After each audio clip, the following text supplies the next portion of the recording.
अस्सलाम वालेकुम मेरे पाकिस्तानियों में हैदर सईद। ईद उल फितर गुजरे हुए 5 से 6 दिन हो चुके हैं। आप सबको याद है कि जैसे रमज़ान में इन लोगों ने सब ने लारा लगाया था कि ईद के बाद, किसी ने तो बोला था ईद के बाद दमादम मस्त कलंदर होगा, किसी ने बोला था ईद के बाद बड़े मज़ेदार प्रोग्राम है, किसी ने बोला था हमारी बात हो चुकी है, ईद के बाद हम लाए अमल लेकर आएंगे, किसी ने बोला था कि ईद के बाद हमारे पंजाब में भी जलसे और एहतजाज शुरू हो गए। ईद गुजरी 5 से 6 दिन मुकम्मल हो चुके हैं और आज पंजाब के हवाले से अल्लाह अल्लाह करके एक हमादा साहब की ट्वीट आई है कि 21 तारीख को जब हमारे बल्दियात के उसके ज़मीनी इंतखाबात हैं 21 तारीख को, उसके बाद हम अपनी मीटिंग करेंगे और उसके बाद नया लाए अमल लेकर आएंगे, नया या पहला लाए अमल लेकर आएंगे। लेकिन हमें तो ये बताया गया था कि हमारी गल हो गई है, हमारी बात हो चुकी है और हमारे सारे प्रोग्राम तैयार हो चुके हैं और बस हमने ईद ख़त्म होनी है और बस दमादम मस्त कलंदर ही करना है। ऐसे लग रहा था कि ईद के फ़ौरन बाद ही पंजाब में एहतजाज शुरू हो जाएंगे, ऐसे ही लग रहा था ना। पहले आप लोगों ने कहा भाई 8 फरवरी आ रही है, किसी ने कोई एहतजाज नहीं करना, भाई खान जेल में रहते हैं तो रहें, किसी ने बाहर नहीं आना क्योंकि बाहर आएंगे तो आपके इलेक्शन मुतासर हो जाएंगे।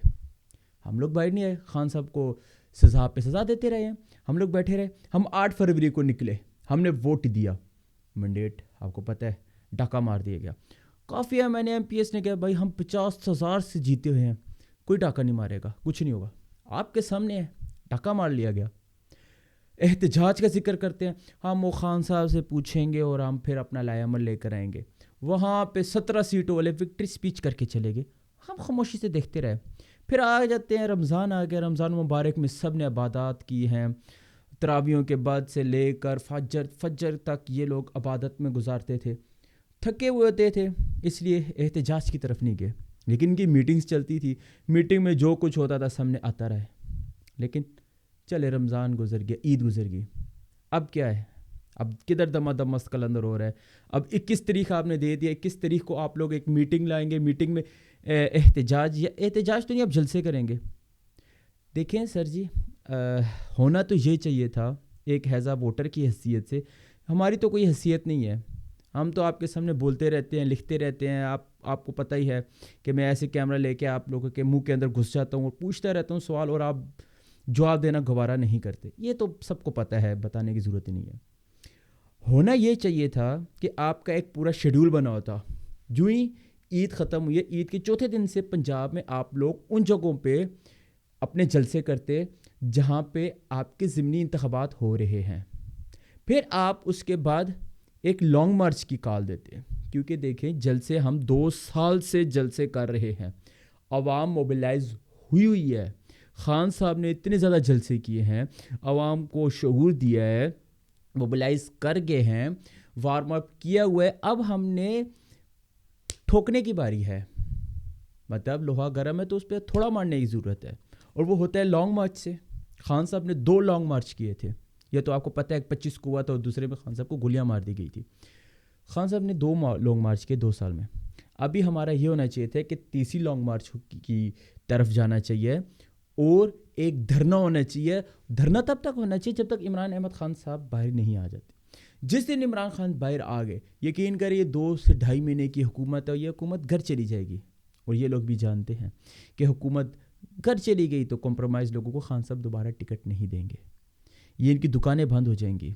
और दोबारा दुकानें बंद करने के लिए मुझे याद आया, पिछले दिनों एक हमारे चेयरमैन साहब हैं, उन्होंने एक इंटरव्यू में बोलते हैं कि खान साहब अप्रैल में आ जाएंगे, उम्मीद है, पक्की उम्मीद है उनकी, ऐसी उम्मीद है ना, ऐसी उन्होंने उम्मीद लगाई हुई है। उन्होंने फैज़ ईसा से भी उम्मीद लगाई हुई थी कि फैज़ ईसा जजिस के मामले में इंसाफ देगा, और उन्होंने इसी उम्मीद पे बोला कि खान साहब अप्रैल के एंड पे आ जाएंगे।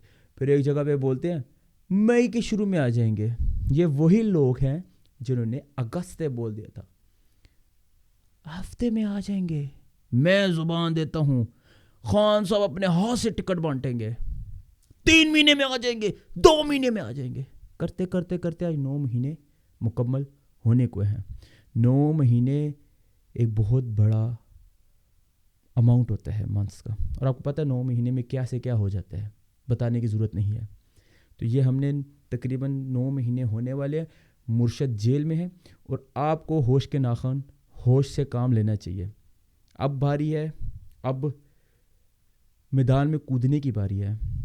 ہونا تو یہ ہے کہ جلسے ہوں، 21 تاریخ تک ضمنی انتخابات ہو جائیں، اور آپ کو پتہ ہے ضمنی انتخابات میں کیا ہوگا. فارم 45 سے خان صاحب جیت جائیں گے، خان صاحب کے نام پہ ووٹ پڑتا ہے. فارم 47 پہ پھر سے وہی ہوگا، ہرا دیے جائیں گے. اور آپ کیا کریں گے؟ جلسے کریں گے. اب جلسوں سے باہر نکل کے اب ہمارا ہونا چاہیے فل اینڈ فائنل کال جو ہونی چاہیے اسلام آباد کی، اور اس میں ہونا چاہیے لانگ مارچ اور اینڈ پہ دھرنا. دمادم مست کلندر جو کہہ رہے تھے نا، دمادم مست کلندر یہ ہوتی ہے بھائی. اور ویسے دمادم مست کلندر والے صاحب نہیں نظر آ رہے ہیں، وہ کدھر چلے گئے؟ چاند رات کا خان صاحب نے کہا تھا، پارٹی کی طرف سے بھی تھا کہ چاند رات میں باہر نکلنا ہے. کون کون نکلے ہیں، کون کون نہیں نکلے، یہ آپ کو پتہ ہے. کون کس کیفے میں چائے پی رہا تھا، سب کو پتہ ہے. اور اگلے دن خان صاحب کی طرف سے ہدایت تھی کہ یہ عید آپ لوگوں نے جو قیدی ہیں ان کے گھر والوں کے ساتھ گزارنی ہے. جو اس معاملے میں متاثر ہوئے پیر تاریخ انصاف والے، آپ لوگوں نے ان کے ساتھ اس عید کو گزارنا ہے. کتنے قائدین گئے ہیں، گھر والوں میں جھانک لیں. یہاں سے آپ لوگوں کو اندازہ ہو جائے گا کہ آپ لوگ کتنے سیریس ہیں خان صاحب کے حکم کو لے کے. عوام تو ہر موقع پہ نکلتی ہے، عوام تو منتیں کر رہی ہے، عوام تو آپ سے آج جوڑی ہے کہ سر جی احتجاج کریں، ہم آپ کے ساتھ آئیں گے. اور خان صاحب بھی یہی چاہتے ہیں کہ احتجاج ہوں اور آر پار ہو جائے. تو اب دیکھتے ہیں کہ اگلا ہفتہ شروع ہو رہا ہے. کل عدت اللہ کیس ہے، اس کے بعد سائفر ہے. انشاءاللہ جائیں گے ہائی کورٹ کے باہر اور جا کے ان سے پوچھیں گے عید ختم ہو گیا ہے، کون سی عید کی بات کی تھی، کب ہوگے دمادم مست کلندر، کب ہوگا مزیدار پروگرام. تب تک کے لیے جڑے رہیے گا. اسی طرح کی آپ کو ویڈیوز کے لیے میرے ساتھ جڑے رہیں. بہت بہت شکریہ. اللہ حافظ.